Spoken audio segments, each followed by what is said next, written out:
Sit back, relax, put your belt on, and enjoy the show. Let's get into the Saturday games, and none bigger than the first one. Nels, what do we got? We've got the Crusaders up against the Brumbies. Look, this is a game, the last year's two winners. This is a game that I think I'm generally very, very excited for. I don't think the Crusaders are going to get carried away like the Reds and party for 3-4 days because they won something, because they do it every year, right? They haven't been partying and having benders the last few days. They've gone, well, that was normal. Let's go win another trophy. So they're probably back at it Sunday. I reckon they were training Sunday, and the Brumbies were probably partying harder because they were disappointed. How motivated was the Crusaders to win Super Rugby Aotearoa when they won it last year? This is now a new competition. They can actually genuinely say, no one's ever won this before. We really want to be the first. Like, they have genuine motivation to go out and win again. That's it. This is going to be a new trophy, right? They're going to say, boys, there's a new trophy. If we keep going the way we're going, we could be the only name on this trophy for the years to come, you know? Absolutely ridiculous. Look, the Brumbies have a lot of injuries. We're unsure. We don't have team lineups here. We may still see, CO's got an injury on the weekend. Slipper's still likely to be missing. Samu's likely to be missing. There's a lot of changes there that I think are quite important for the Brumbies. I think CO was a big step down from Slipper. If we're missing both of them, for the Brumbies up against the Crusaders, I think that's going to be pretty pivotal. We know that the Brumbies, they have a knack for driving more, but they have lost that in the last few weeks to me. I'm waiting for you to say, which is why I'm only tipping the Brumbies by 5. We'll get to that. We'll get to that. I was going to say, now just on that with all the injuries, I think despite the three of us having pretty busy days tomorrow, I have no doubt Harry will be finding some time, whether he means he keeps running to the shitter to just sit on his phone. But casualty ward updates, there will no doubt be loads of them as tomorrow we do all our fantasy research. Cargie, we don't say running to the shitter. We say shoot some hoops or drop the kids at the pool, something that's more family friendly, all right, mate? Fair enough. That was time well spent explaining that. No problem. But no, as you were saying, rolling maul. Are they going to be able to do that against the Crusaders? No. So not only are they weaker, I think, at this than they have been in previous seasons, and I mean, there's pivotal pieces missing for them. I think Folau Fainga is a big part, so hopefully he comes back into that starting side. But I would not be going for a driving maul against the Crusaders. I would hope that they are thinking a driving maul is coming and try your trick plays off it first thing early in the game, so that hopefully they're not expecting it, because not even a 13-man driving maul got over the line against them. And the Crusaders went, oh, you got a 13-man driving maul against the Chiefs, and decided not to have a 13-man driving maul in response. They kept the back line out there to defend and still stopped it. Yeah. It was the brilliance of D-Mac. Comprehensively, yeah. The brilliance of D-Mac got them a try off the back of it, but it wasn't from the driving maul. Get Nankerville's input. Yeah, Nankerville's input as well. But look, I don't think that's where the Brumbies are going to get points. The Brumbies may go back to, more of that response that I think they'll take their points early in this game rather than back the line out, which we've seen them do week after week, and even do it in the grand final. I think they're going to be much more inclined to take their points and be nervous to go for that line out. Do you boys see anything different? I actually think that'd be crazy not to start Frost at 6 again. I agree. I think they need to if Pete Samu is fit and healthy, put him back to open side flanker and keep their tall line out, because the Crusaders' strongest weapon is the line out, both in attack and defence. I think Sam Whitelock, I read, took 3 opposition lineouts last weekend in the final against the Chiefs. It's a no-brainer. You have to do whatever you can to stop that platform from them, because they take your ball and they score points off theirs constantly. So I think that's a big one for me. Yeah, even though that sounds is really smart and makes a lot of sense, I'm going to disagree with it, because I want to see Henry Stowers in there starting. Get the big man in there, do some damage. But no, Nels, look, I think in this kind of game, yes, you're going up against the Crusaders' strength, which is the rolling maul and some set piece and territory. But, why would you do that? But for mine, I think that's exactly what the Brumbies have to do, because otherwise you're facing the Crusaders' backline and attack. And the Brumbies are definitely not going to beat them at that. So you've got to have a go at what your strengths are. And I would want the Brumbies to just have a crack at that and see what they can turn up.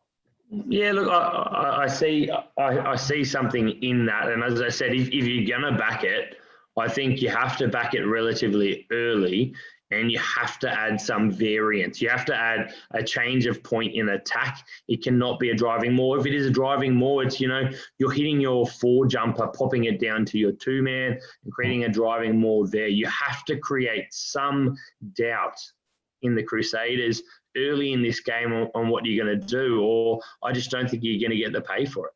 Well, the Brumbies have been really good at fast starts all season.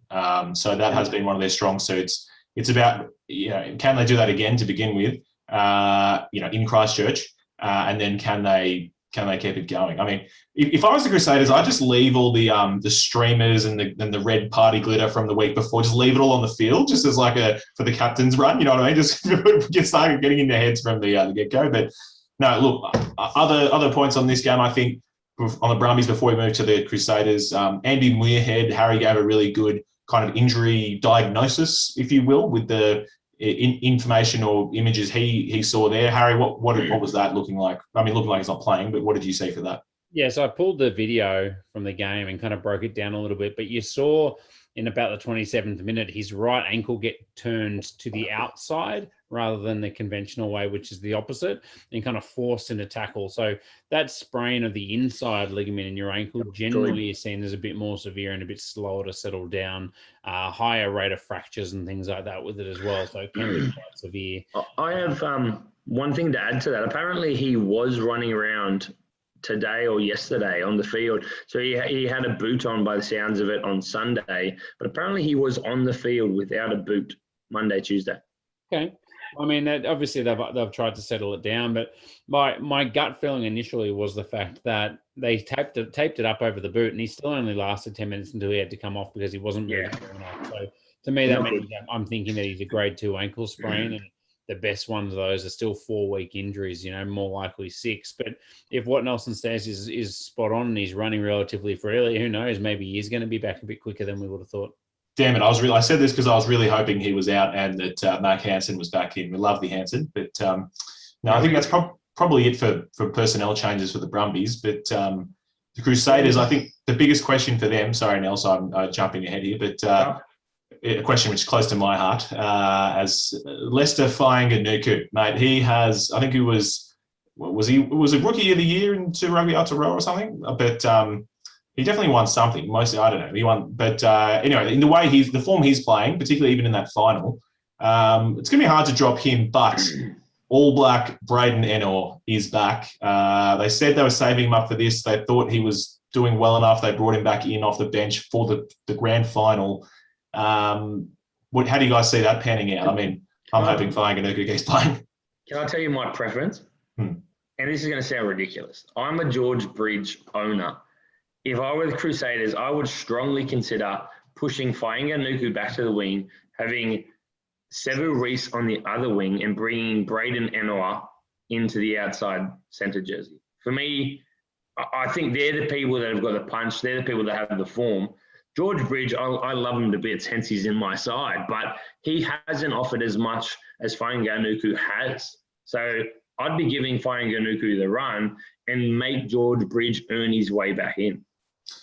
I couldn't agree more, and I'm amazed that you're capable of saying that. But I do agree on form. I got to say, just to echo Cargie, because I was blown away with how well Fainganuku played at outside centre on the weekend. It's got to be hard to drop a guy after that. The other option is you put Ennor to inside centre and Havili goes back to fullback. You're going to drop Will Jordan? Right. Okay. And you put Will Jordan over George Bridge, or? Mate, I think George Bridge is probably the quietest player in that back line at the moment, but I think his All Blacks class is something that they're going to find hard to drop. That's all. How insane is that? George Bridge, a starter in any rugby team in the world, is we're questioning him. It's I know Razor. It looks like Razor has an easy job with just winning every competition every year, but man, I swear to God, he must just. How does he sleep with his selection? Dramas. I mean, honestly, It's surrounded by trophies. I mean, it's got to be tough. You're just picking winner or winner. Like, how can you lose?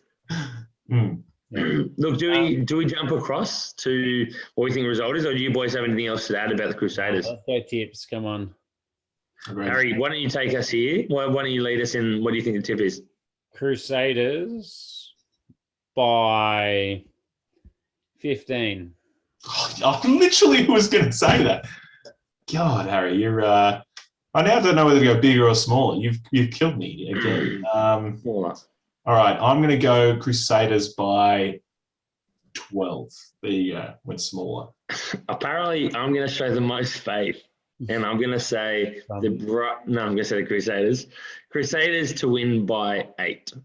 And if you ask my betting account, I'm going to say the Brumbies. But I'm going to say logically the Crusaders. And last point on that, just because I can't really get through a game without talking about a prop, but I'm sure I brought him up before, but Tamati Williams, the reserve prop for the Crusaders. The Aussie. He's come off the bench the last couple of games, but he is the biggest human being. Like, if Angus Bell is Mr. Incredible, Tamati Williams is, I don't know, like Thanos or something, mate. He is enormous. Can we point out that their starting tight head is Michael Alatoa, an Aussie, and then their bench tight head is Tamati Williams, who spent 90% of his life in Australia. Did he actually? I actually didn't even know. But he's a loose head. He's a loose head replacement. He's lived pretty much his entire life in Australia. Oh, well, that's extremely disappointing because if we had a front row of, I mean, look, I've got Tupou, but like if the Waratahs, I mean, Harry Johnson is pretty good as well. But yeah, he is Tamati Williams, one to watch. That's all I'm saying. He's incredible. So that's my prop shout out of the day. So we'll move on.